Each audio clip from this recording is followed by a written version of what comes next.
High বলো বুবুন। ও বুবুন তুমি কোথায় যাচ্ছ? বলো মা ডাকছে।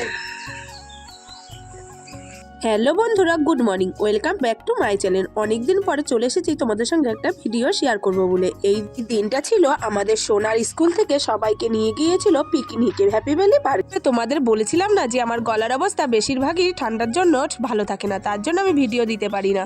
যাই হোক, আজকে দেখছি একটু ঠান্ডাটা আমার কমেছে, তাই জন্য ভাবলাম ভিডিওটা তোমাদের সঙ্গে শেয়ার করি। তা তো অনেক হলো, এবার ভিডিওটা শুরু করা যাক। দেখো সকাল সকাল রেডি হয়ে চলে এসেছি যে সোনাদের স্কুলে। এর মধ্যে সিস্টেম ছিল বাচ্চাদের সবাইকে বাসে করে হেডমিস সঙ্গে থেকে নিয়ে যাচ্ছে। কথা ছিল বাচ্চারা যদি সবাই একসঙ্গে থাকে তাহলে খুব আনন্দ করতে পারবো, সবাই একসঙ্গে থেকে, আর গার্জিয়ানরা থাকবে অটোতে। যাই হোক, আমরা তো অটো করতে করে এসেছিলাম, তাই আমরা একটু আগেই পৌঁছে গেছিলাম, আর বাসটা এসেছিল পরে, তাই আমরা প্রথমে পার্কের সামনে একটু দাঁড়িয়েছিলাম। তারপর আর কি সবাই মিলে তো পার্কে প্রবেশ করেই গেলাম। তারপর গিয়েই দেখি যে প্রথমেই ব্রেকফাস্টের ব্যবস্থা করা হয়েছিল। ব্রেকফাস্টে ছিল লুচি, ছোলার ডাল আর একটা করে মোয়া।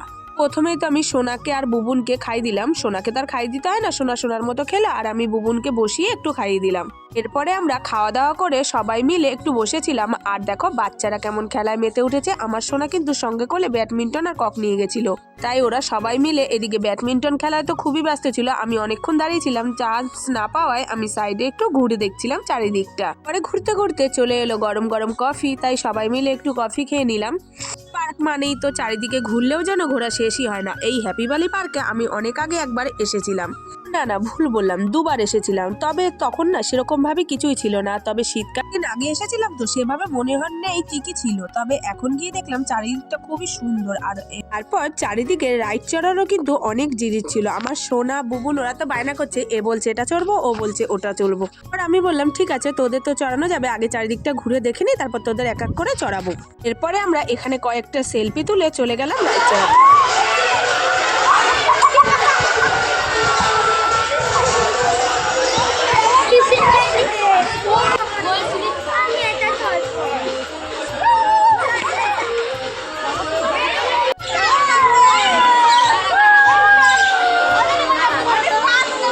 অনেক তো রাইড চড়া হলো। আমার খুব ইচ্ছে ছিল ওদের এই গাড়িতে চড়ানোর, কিন্তু না এই গাড়িতে চড়ার জন্য একটা বয়সের ব্যাপার আছে। বুবুন না চলে, সোনা একা চলে মনটা খারাপ হবে, তাই আর চড়ালাম না। পরে যেহেতু লাঞ্চের টাইম হয়ে গেছিল, তাই আমরা সবাই মিলে লাঞ্চ করতে বসে গিয়েছিলাম, কিন্তু সেইভাবে আর তখন না ভিডিও করা হয়নি। আমি তোমাদের লাঞ্চের চাটনি, পাপড় আর মিষ্টি ছিল। শেষ করে আমরা চলে গিয়েছিলাম এই রাইডটা চড়ার জন্য, এই ট্রাম গাড়িতে। আমরা চলেছিলাম ট্রাম গাড়িতে। বুবুন ভালো লাগছে।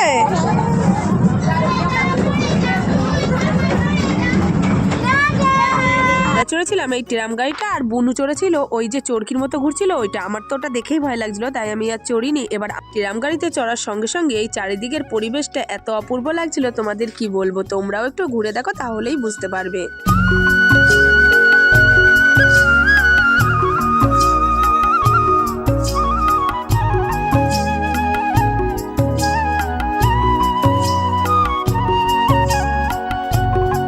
চারটে নাগাদ আমরা সবাই মিলে বেরিয়ে পড়েছিলাম পার্কের থেকে বাড়ির দিকে রওনা দেবো বলে। আর জানো তো বাসে ওঠার সঙ্গে সঙ্গে সবার হাতে দিয়েছিল একটা করে কমলালেবু, বাচ্চা বড় সবাইকেই। বুবুন তো অটোয় উঠেই ঘুমিয়ে পড়েছিল। তো আজকের ভিডিও এইটুকু, দেখা হচ্ছে নতুন কোনো ভিডিওর সঙ্গে খুব তাড়াতাড়ি। টাটা।